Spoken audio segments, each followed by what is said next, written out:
हैरत वाली कहानी है ये,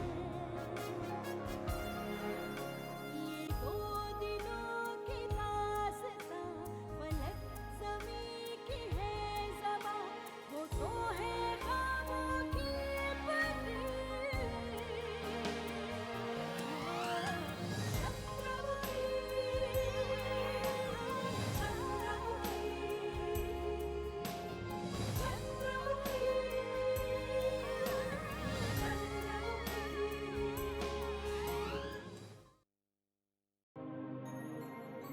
ठीक है, अगर आप अपने विश्वास के साथ कह रहे हैं तो हम जरूर मिलेंगे। लेकिन एक बात हमारी समझ में नहीं आ रही है कि हमारी राजकुमारी का रूप बदलने का षड्यंत्र कौन कर सकता है। उसका रूप बदलने से उसे किसे लाभ हो सकता है, समझ में नहीं आ रहा है। परंतु ये सत्य है और इस सत्य के लिए हम स्वयं को भाग्यशाली समझते हैं। हमें भी विश्वास नहीं हो रहा कि हमारे सामने उस भयानक जादूगर विचित्र सेन की सूरत लिए हमारा भाई विजेंद्र प्रताप सिंह का था, किंतु हम सत्य जान गए हैं। हमें पता चल गया कि उस जादूगर विचित्र सेन ने अपनी सूरत तुम्हें दे दी है, किंतु तुमसे भेंट हुई, इसके लिए हम अति प्रसन्न हैं। आप केवल मुझे कुंवर सूर्य प्रताप सिंह की शीघ्र मिलवा दीजिए, मैं आपका उपकार जीवन भर नहीं भूलूंगा। अवसर मिलते ही हम अपना वचन पूर्ण करेंगे युवराज। हम इसके लिए प्रयास भी कर रहे हैं। बस जैसे ही रूपनगर के महल में चल रही हलचलें थोड़ी कम हो जाएं, हम आपकी भेंट सूर्य प्रताप सिंह जी से करवा देंगे। और मुझे वो फूल कब प्राप्त होगा?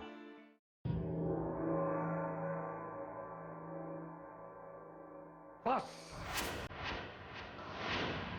याद रहे कि अभी भी तुम हमसे बहुत छोटे हो। हमें बड़ी बड़ी बातें सुनाने का प्रयत्न मत करो। और हमें ये बताओ कि जंगलों में भटकते भटकते तुम यहाँ कैसे पहुंच गए हो? तुम्हें तो हमारे राज्य से देश निकाला दिया गया है। क्या आपने अपशगुन फैलाने और तुम रूपनगर भी आ गए हो? मुझे तो नहीं मालूम मुझ पर क्या और किसका प्रकोप है। मैं तो केवल अपनी मां की आज्ञा पालन कर उन्हें दिया हुआ वचन पूरा करने आया। वचन? कैसा वचन? हमारी मां ने हमसे वचन दिया कि यदि हम विवाह करेंगे तो केवल राजकुमारी चंद्रमुखी से ही करेंगे, और उसी वचन को पूर्ण करने के लिए मैं रूपनगर आया हूं। असत्य कह रहे हो तुम रूपनगर राजकुमारी चंद्रमुखी से विवाह करने नहीं, अपितु उसका फूल चोरी करने आए हो, जिससे हमारे पिताश्री की खोई हुई दृष्टि लौट आएगी। नहीं भाई, हमने तो आज तक पिताश्री को देखा तक नहीं। हम तो यह केवल अपनी मां को दिया वचन पूरा करने आए हैं। महाराज से उनके बेटे का हाथ मांगने आए हैं। और चंद्रमुखी का फूल, हमने तो उसके बारे में आज तक सुना भी नहीं। असत्य मत बोलो, तुम सब कुछ जानते हो, पर न जाने क्या नाटक कर रहे हो। सत्य बता दो वनराज, अन्यथा भुवन सिंह जी तुम्हें कारागार में डाल देंगे। हम जो कह रहे हैं वही सत्य है भैया। और वैसे भी पिताश्री ने हमारी मां को दुख के सिवाय दिया ही क्या है? हम क्यों हैं उनको देश लौटाने के लिए? और वैसे भी हम उनका मुक्ति देना नहीं चाहते। हाँ, यह जरूर हो सकता है कि बड़ी मां ने शायद इस कार्य के लिए आपको भेजा हो। नहीं नहीं, हम तो केवल और केवल राजकुमारी चंद्रमुखी से विवाह करने आए हैं। भैया, अब असत्य तो मत बोलिए। वैसे भी आप बड़े और पिताश्री के पश्चात तो उनका सब कुछ तो आपको ही मिलना है। आप ही उनकी सेवा के लिए वो फूल लेने आए हैं। चलिए भानु प्रताप जी, हम आपसे अकेले में बात करेंगे। चलिए। भुवन जी, ये असत्य कह रहा है। सत्य और असत्य का फैसला हम अकेले में करेंगे। चलिए आइए।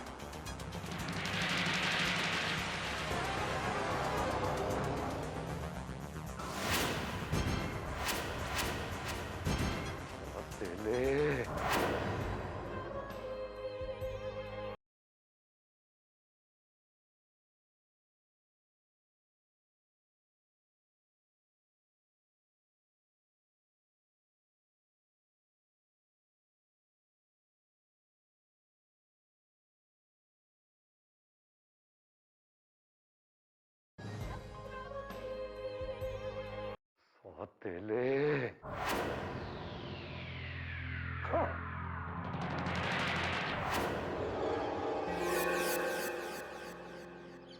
ये सारी बातें असत्य हैं।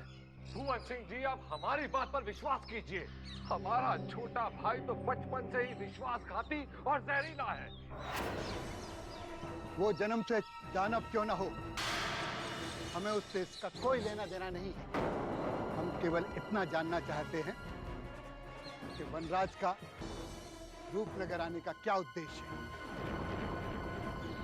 उद्देश्य तो आपने देख ही लिया। वो अपने पाप हमारे ऊपर थोपने का षड्यंत्र कर रहा था, लेकिन हमने भी उसकी चाल को सफल नहीं होने दिया। आप क्यों असत्य पर असत्य बोले जा रहे हैं भानु प्रताप जी? हमने वनराज को सुन लिया है और ये अनुमान लगा लिया है कि वो चंद्रमुखी का फूल लेने नहीं आया है। वो चंद्रमुखी का फूल लेने ही आया है और हम सबको मूर्ख बनाते जा रहा है। हमने रूपनगर की राजनीति में सारी आयु बिता दी है भानु प्रताप जी। हमें मूर्ख बनाना इतना आसान नहीं है। अरे जिस पुत्र को पैदा होते ही उस महल से निकाल दिया गया हो, जिसने अपने पिता की सूरत भी कभी न देखी हो और जिसको उसका एक भी अधिकार ना मिला हो, वो भला इतने कष्ट उठाकर यहाँ क्यों आएगा? आप सत्य कह रहे हैं, किंतु हमारी सौतेली माँ ने उसे उस फूल को लाने ही भेजा है। उस फूल को देकर हमारे पिताजी पर उपकार करना चाहती है और उसके बदले बहुत कुछ छीनना चाहती है। आप वनराज को धक्के मार मार कर यहाँ से निकाल दीजिए, अन्यथा रूपनगर के वासियों को दुख ही दुख प्राप्त होंगे। क्या आपको हम पर अभी भी संदेह है भुवन सिंह जी? अरे हम किसी फूल मूल के लिए नहीं आए, केवल राजकुमारी चंद्रमुखी से विवाह करने आए हैं। हमारे सत्य को याद रखना भुवन सिंह जी। हम जो भी निर्णय लेंगे वो रूपनगर के महल में जाकर लेंगे। भुवन सिंह जी, क्या आपको उस मां श्वेता पर पूर्ण विश्वास है? कहीं उसने आके सब कुछ हमारे सौतेले भाई को बता तो नहीं दिया? हमें उस पर पूर्ण विश्वास है। चलिए आइए।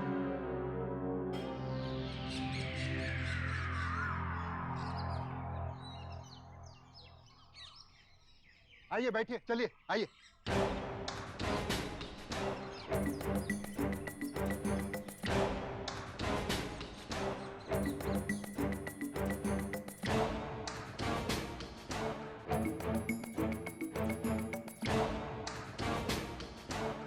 बहुत झूठा है मेरा भाई, तुमसे कह रहा था झूठा।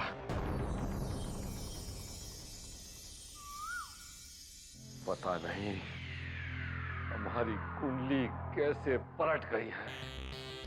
हम तो गए थे कि अपने सौतेले भाई से सच उगलवा देंगे, किंतु उसने तो हमें ही झूठा साबित कर दिया। लगता है उस कन्या ने उसे सब कुछ बता दिया था, किंतु हम भी हार नहीं मानेंगे जब तक हम अपने उस सौतेले को नीचा नहीं दिखा देते। प्रणाम युवराज, क्या हम भीतर आ सकते हैं? भीतर तो तुम आ ही गए हो चंगू मंगू। कहो क्या बात है? हुजूर, क्या बात है? आप कुछ निराश क्यों लग रहे हैं? आपका ये कमल सा मुख मुरझाया हुआ क्यों लग रहा है? हमें रात भर नींद नहीं आई, इसीलिए ऐसा लग रहा है। किंतु आप रात भर क्यों नहीं सो पाए? क्या आपको रात भर नींद नहीं आती? मैं आपको मीठी मीठी लोरियां सुनाकर सुला दूंगा। क्या? हुजूर, ये चंगू है ना, इसे बहुत मीठी मीठी लोरी आती है। वो क्या है कि जब राजकुमारी चंद्रमुखी को नींद नहीं आती, तब चंगू मीठी मीठी लोरी गा करके उन्हें सुला देता है। नहीं नहीं, हम कोई बच्चे नहीं हैं जो लोरी सुनेंगे। कहो क्या कहना चाहते हो? पहले आप ये बताइए कि आप कहाँ से आ रहे हैं? हमें पता चला है कि आप अपने भाई वनराज से मिलने गए थे। क्या ये दुर्दशा उसी ने तो नहीं की है? मत कहो उसे हमारा भाई, वो राक्षस है, राक्षस। उसे यहाँ रूपनगर में तो आने ही देना नहीं चाहिए था। पता नहीं वो यहाँ कैसे पहुंच गया, यदि हमें पता होता कि वो यहाँ आ रहा है तो हम उसका वध पहले ही कर देते। हुजूर, छोटी मुंह बड़ी बात, जाने दीजिए। उस पशुराज से तो सारा रूपनगर भयभीत है, तो आप कैसे उसका वध कर देते? अच्छा हुआ जो उस दिन आप भाग आए, नहीं तो वो आपका वध कर देता। क्यों चंगू? और नहीं तो क्या, आप सिर्फ बड़ी बड़ी बातें करते, कार्य तो कुछ करते ही नहीं। हमारी मानो तो आप अपने राज्य लौट जाइए, नहीं तो लेने के देने पड़ जाएंगे। हाँ, और वैसे भी ऐसे बैठे बैठे समय नष्ट करने से कोई लाभ नहीं। अगर प्राण है तो संसार है। मैं तो कहता हूँ कि अगर आप कहें तो आपको भगाने में हम चंगू मंगू आपकी सहायता कर सकते हैं। मूर्खो, तुम्हारा इतना साहस कैसे हुआ कि हमारे सामने ऐसी बातें कर दी? अब हम वनराज का बाद में पहले तुम दोनों का अंतिम क्रियाक्रम करेंगे। तुम्हारा साहस कैसे हुआ हमारे सामने मुख खोलने का? अब तुम दोनों की मौत निश्चित है। हम तुम्हारे सरकार धुआ सिंह को तोहफे में तुम दोनों की चटनी देंगे। भाग गए। हमारे सौतेले भाई वनराज के कारण हमारा बहुत अपमान हो रहा है। अब हम तब तक सांस नहीं लेंगे जब तक उसे उस पुराने महल से धक्के मारकर बाहर नहीं निकाल देते। ये हमारा प्रण है।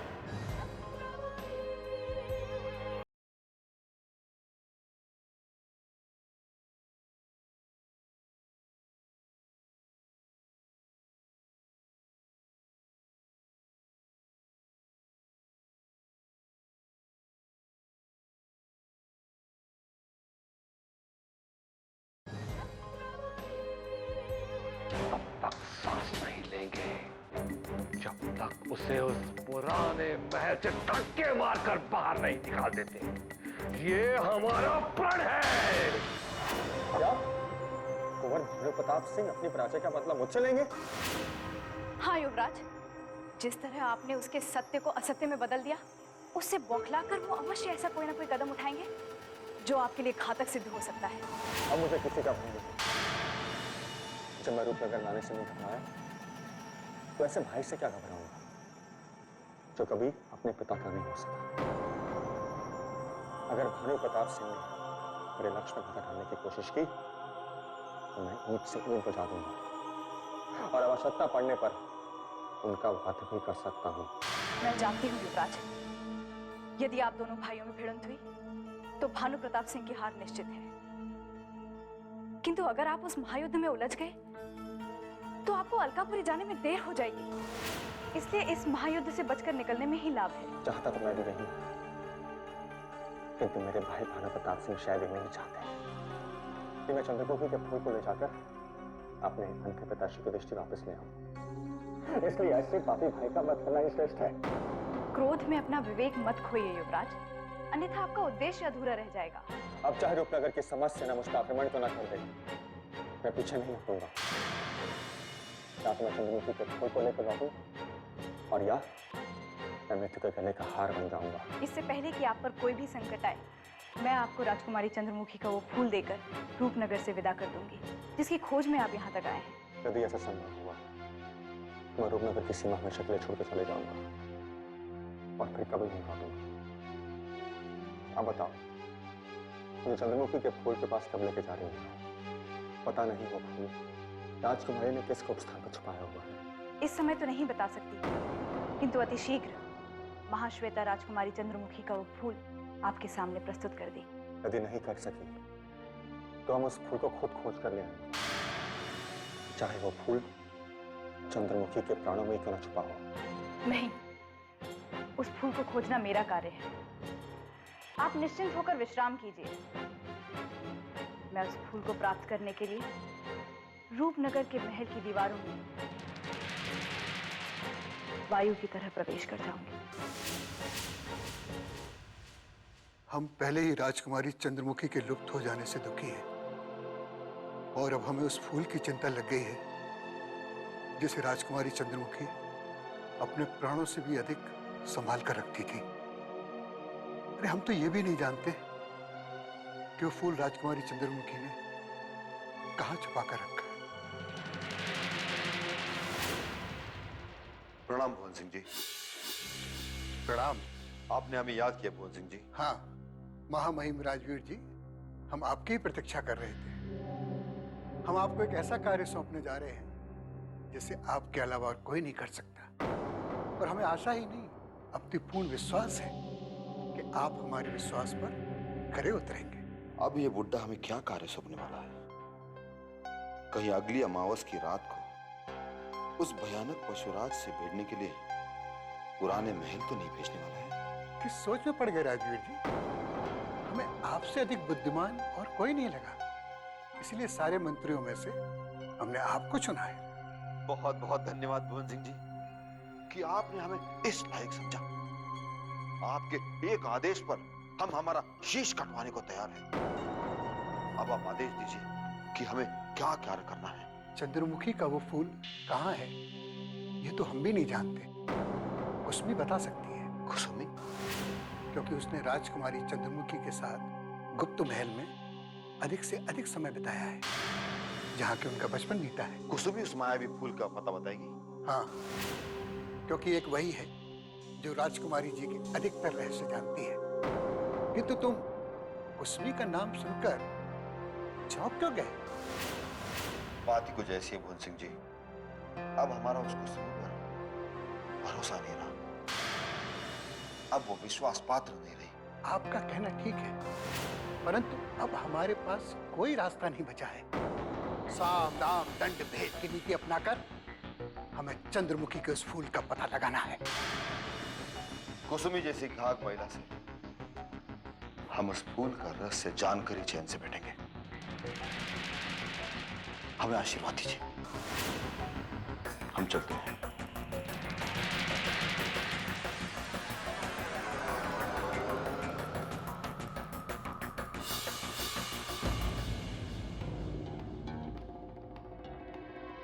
भुवन सिंह के मन में अपनी अच्छी छवि बनाने का यह अच्छा अवसर है राजवीर सिंह, और उस कुसुमी को डरा धमकाकर अपने वश में करने का अवसर भी हाथ आ गया।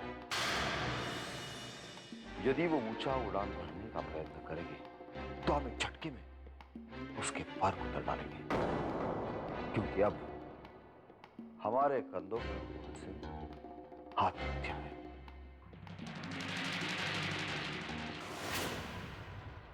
प्रणाम।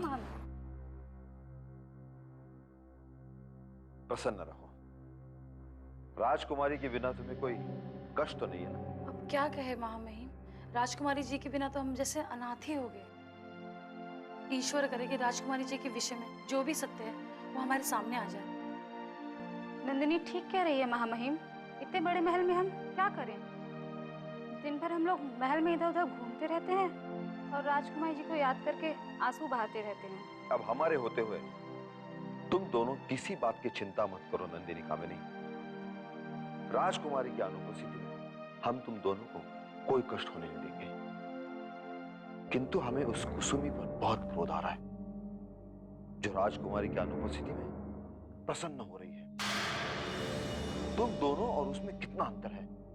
तुम दोनों राजकुमारी की अनुपस्थिति में आंसू बहा रहे हो, और कुसुमी पता नहीं महल के बाहर कहां अपना मन फैला रही है।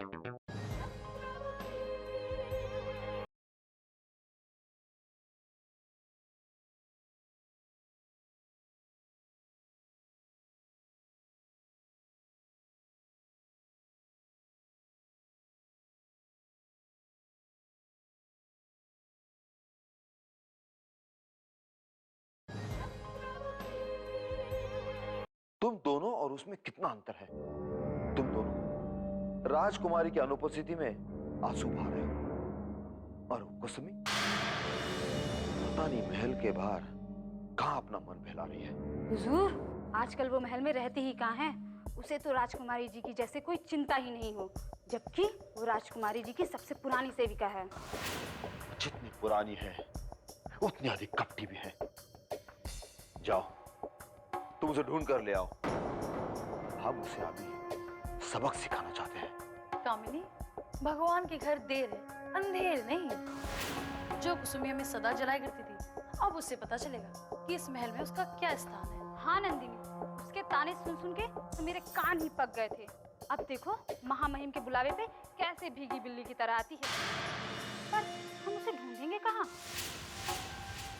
जाओ, तुम दोनों सारा महल छान मारो और कुसुमी को हमारा संदेश दो कि राजवीर सिंह ने उसे तत्काल अपने कक्ष में बुलाया है। जी हुजूर।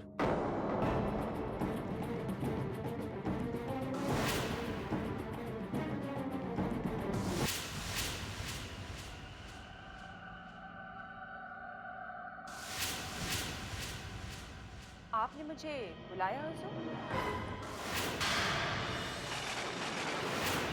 हाँ कुसुमी, हमने तुम्हें याद किया है, किंतु क्या तुम अपनी मर्यादा भूल गई हो?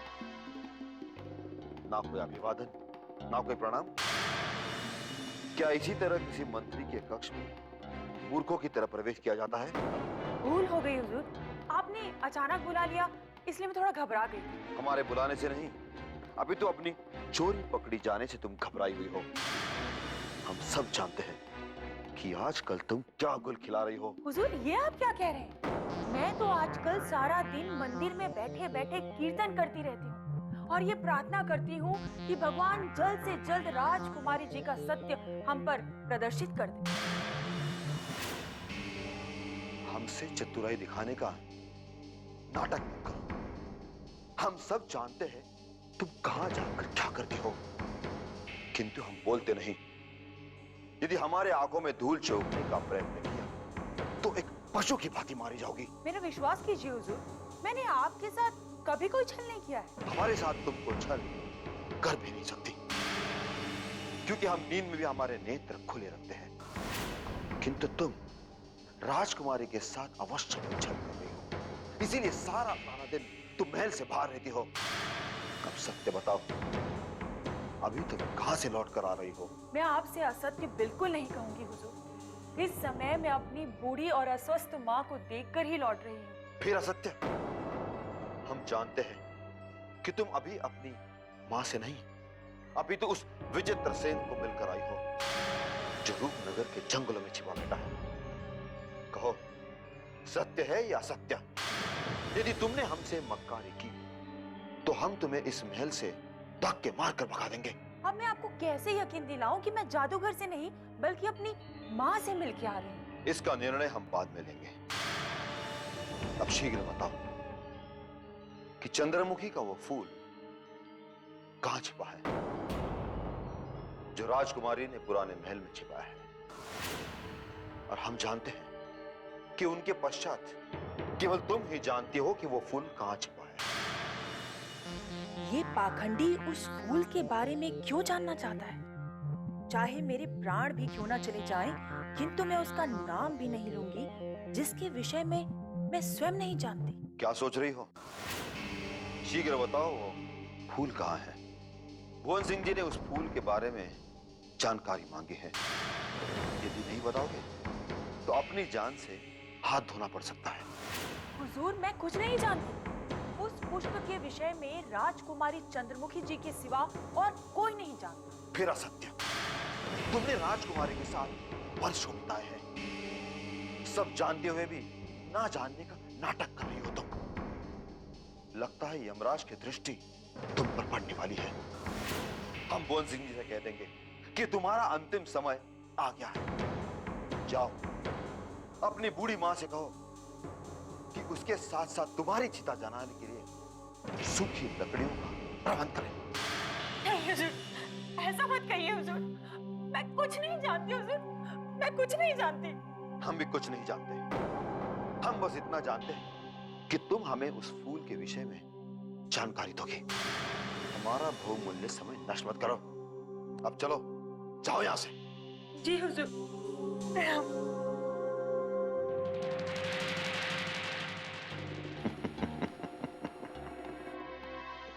अब आया ऊंट पहाड़ के नीचे।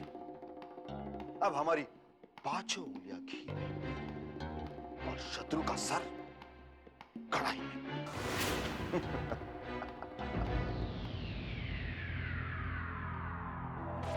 महेंद्र सिंह, नागराज, राजवीर सिंह, भुवन जी, सबके सब कहां मर गए हैं?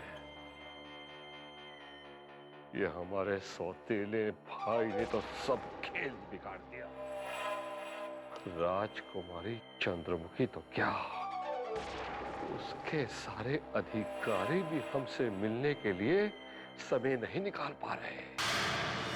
अब तो लगता है हमें कुछ करना होगा, वरना बाजी हमारे हाथ से निकल जाएगी। लगता है भुवन सिंह जी को मिलना होगा। चलो भानु प्रताप के कक्ष पहुंच जाओ।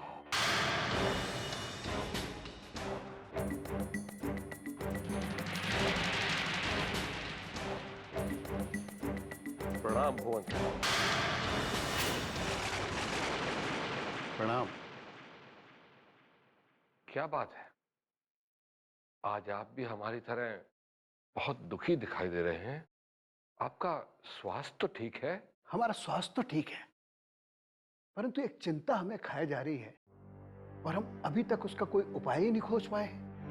बस यही सोचते हैं क्या करें क्या ना करें। बड़े धर्म संकट में पड़ गए हैं हम। कैसा धर्म संकट है भुवन सिंह जी, आप हमें बताइए, हम तत्काल आपकी कोई सहायता करेंगे। नहीं नहीं, आप हमारे राज अतिथि हैं। हम अपने कष्टों के बारे में आपको कुछ नहीं बता सकते, किंतु आप ये बताइए कि अचानक आप हमारे कक्ष में कैसे आ गए? क्या आपको कोई कष्ट तो नहीं है? आपके यहाँ होते हुए वैसे तो हमें कोई कष्ट नहीं, किंतु अब हम यहाँ से ऊबने लगे हैं। हमें लगता है कि हम रूपनगर को छोड़कर वापस अपने राज्य अलकापुरी लौट जाएं। जब हम ऐसा करेंगे तो हमारे दुष्ट भाई वनराज को भी अधिक प्रसन्नता होगी। ये कपटी कोई चाल चलने आया है। इसे मूर्ख बनाने के लिए यहाँ रोके रखना पड़ेगा, नहीं तो ये कोई ना कोई नया नाटक करके हमें कष्टों में डालता रहेगा।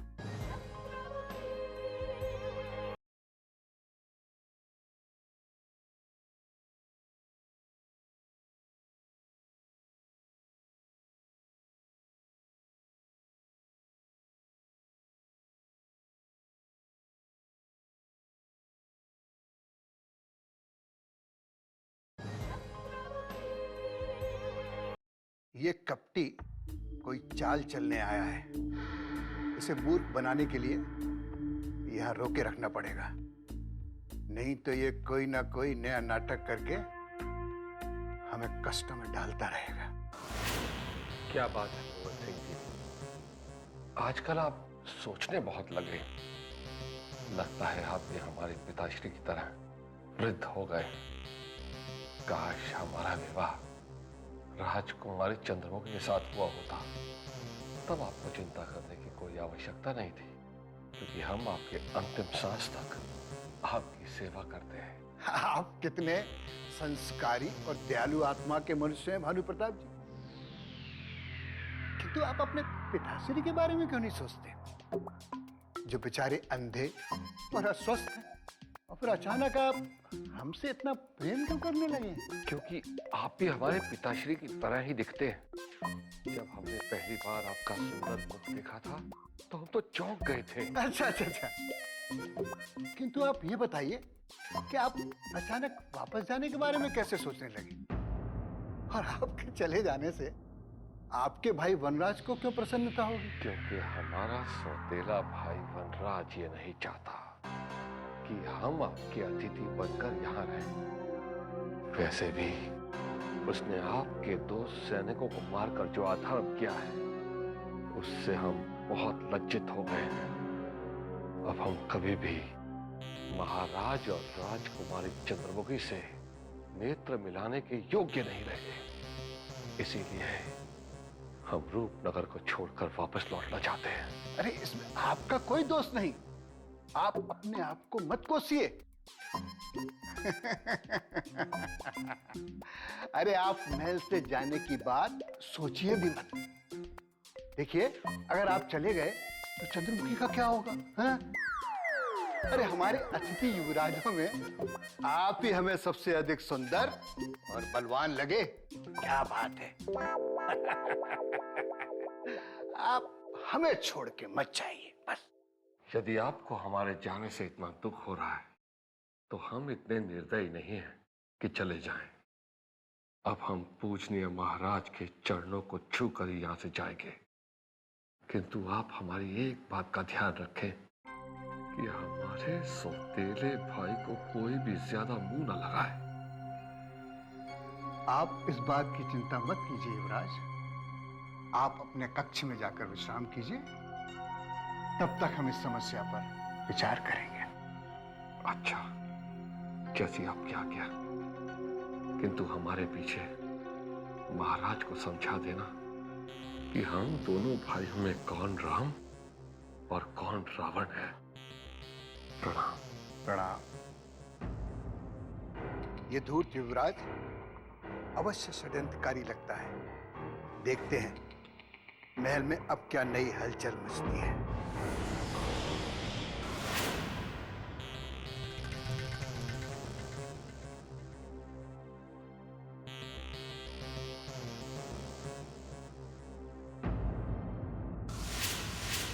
नागराज, इसने भी वनराज के सामने हमें मौत के मुंह में धकेलने का पूरा प्रयास किया था। इसे भी वश में लेना होगा। नागराज जी, क्या बात है, आप हमें देखते ही अपना मार्ग बदल रहे हैं। एक हम हैं जो आपको ढूंढते ढूंढते इस महल में फिर रहे हैं। आपको मुझसे ऐसा क्या कार्य पड़ गया भानु प्रताप जी, जो आप मुझे ढूंढ रहे थे? कार्य तो कुछ भी नहीं, केवल आपसे मिलने का मन कर रहा था। आपके बिना ये सारा महल बड़ा सूना सूना सा लगता है। आप मुझे इतना पसंद करते हैं, ये बात तो मुझे पता ही नहीं थी। मैं भी आपको एक बात बताऊं, इस रूपनगर के महल में जितने अतिथि युवराज ठहरे हुए हैं ना, उन सब में से मुझे केवल आप ही पसंद है। बाकी शेष युवराज तो आपके सामने पानी भरते हुए दिखाई पड़ते हैं मुझे। तुमने तो हमारे मन की बात कह दी नागराज, हमें भी ऐसा ही लगता है। और वो सूर्य प्रताप, वो तो हमें युवराज दिखता ही नहीं। पता नहीं क्यों सबको अपने आप को युवराज कहता हुआ फिर रहा है। कहने से क्या होता है भानु प्रताप जी, क्या होता है? कहने वाले तो बहुत आ जाते हैं, किंतु युवराज वो तो आपकी तरह होते हैं, आपकी तरह, जो दूर से ही दिखाई पड़ जाते हैं। सच? हम आपको दूर से ही युवराज दिखाई देते? बिल्कुल भानु प्रताप जी, बिल्कुल। वो क्या है कि हम बचपन से ही बहुत सुंदर हैं, और वो अन्य युवराज सूर्य प्रताप सिंह और हमारा सौतेला भाई वनराज शक्ल से ही भिक्षुक दिखते हैं, इसीलिए वो हमें युवराज नहीं दिखते। आप एकदम ठीक कह रहे हैं भानु प्रताप जी, एकदम ठीक कह रहे हैं। अब आप एक बात बताइए, आप अपने राज्य लौटने का मन कब बना रहे हैं? आपको अपने माता पिता की याद तो बहुत सताती होगी ना? आपको यहाँ पधारे कितने दिन हो गए हैं भानु प्रताप जी, कितने दिन? हमारे माता पिता की तो हमें बहुत याद आती थी, किंतु जब से हमने राजकुमारी चंद्रमुखी से विवाह करने का स्वप्न देखा है, तब से हमें राजकुमारी चंद्रमुखी के सिवा किसी की भी याद नहीं आती। वाह वाह भानु प्रताप जी, वाह! आपका प्रेम कितना महान है। राजकुमारी चंद्रमुखी तो आप जैसे पति को पाकर धन्य हो जाएंगी, बहुत सौभाग्यशाली हैं वो। किंतु भानु प्रताप जी, जब आप इस रूपनगर के महाराज बन जाएंगे ना, तो मुझे मत भूलिएगा। हाँ, अरे इस जीवन में तो क्या, हम तो तुम्हें अगले जीवन में भी नहीं भूलेंगे, क्योंकि इस रूपनगर के महल में तुमसे अधिक सुंदर और अधिक बुद्धिमान और कोई भी नहीं है। बस एक बार राजकुमारी चंद्रमुखी से हमारा विवाह हो जाए, उसके पश्चात हम तुम्हें अपना अंग रक्षक रखेंगे। फिर तुम देखना कि हम दोनों के बीच कोई भी भटक ना सके। अरे मूर्ख, तू मुझे अपना अंगरक्षक बनाना चाहता है, मैं तो स्वयं रूपनगर का महाराज बनने के लिए यहाँ कितने वर्षों से पापड़ बेल रहा हूँ। यदि मैं महाराज बन गया ना, तो तुझे ही अपने कक्ष का दरबान बनाऊंगा और तेरा विवाह राजकुमारी चंद्रमुखी की सबसे कुरूप दासी से करवाऊंगा। क्या बात है नागराज, आप किस सोच में पड़ गए? क्या आपको हमारे भविष्य की योजना अच्छी नहीं लगी? भानु प्रताप जी, अच्छी है, बहुत अच्छी है। एक बात और, आपके महामहिम राजवीर सिंह हमें अच्छे नहीं लगते। हमें उनकी सूरत से वो बहुत कपटी लगते हैं। उन्हें हम कोई ओहदा नहीं देंगे। आप ठीक कह रहे हैं, बिल्कुल ठीक कह रहे हैं भानु प्रताप जी। भानु प्रताप जी, हम तो भूल ही गए, हमें महामहिम ने याद किया था। अब हमें आज्ञा दीजिए, अब आप अपना ध्यान स्वयं ही रखिए। प्रणाम। प्रणाम। नागराज को तो हमने फंसा लिया। अब इस महल में ऐसे ही राजनीति करनी होगी। अब हमें राजवीर को भी फंसाना होगा।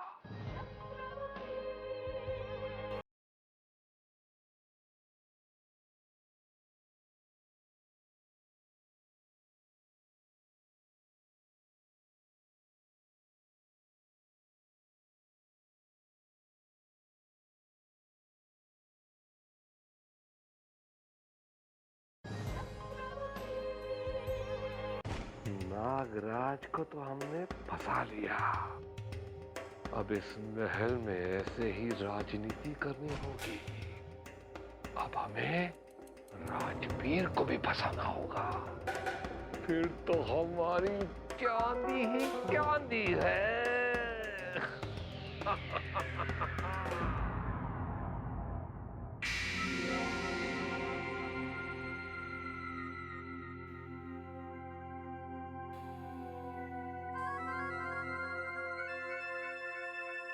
महामहिम, महामहिम, महामहिम, पता नहीं कहां चले गए, कहां जाकर ढूंढो उन्हें। नागराज, आपको महामहिम ने याद किया है। महामहिम ने हमें याद किया है। हम तो उन्हें उनके कक्ष में ढूंढने गए थे, किंतु वो हमें नहीं मिले। कहां है वो? आइए। हो रहे महामहिम। ठीक है, तुम जाओ। जो आ गया।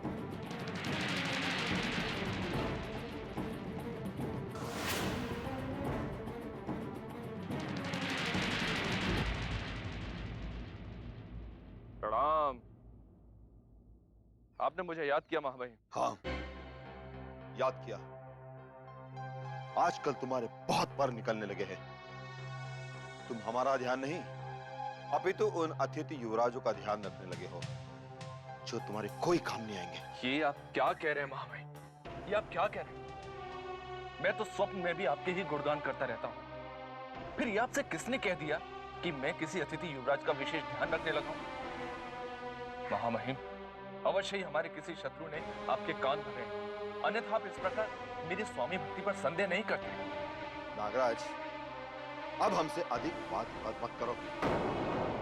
पहले हम सोच सोच कर चिंतित हैं कि उस बूढ़े भुवन सिंह को क्या उत्तर दें। उसने जो हमें नया कार्य दिया है, उससे हम चिंता में पड़ गए हैं। नया कार्य?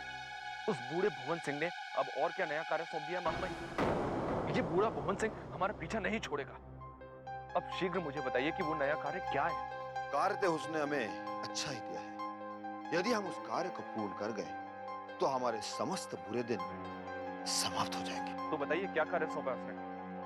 आज पहली बार उस बूढ़े भुवन सिंह ने हमें कोई अच्छा कार्य सौंपा है। शीघ्र बताइए महामहिम, वो कार्य क्या है? उसने हमें चंद्रमुखी का वो फूल खोजने की जिम्मेदारी सौंपी है, जिसे राजकुमारी चंद्रमुखी ने रूप बदलने से पहले छिपा दिया था। क्या?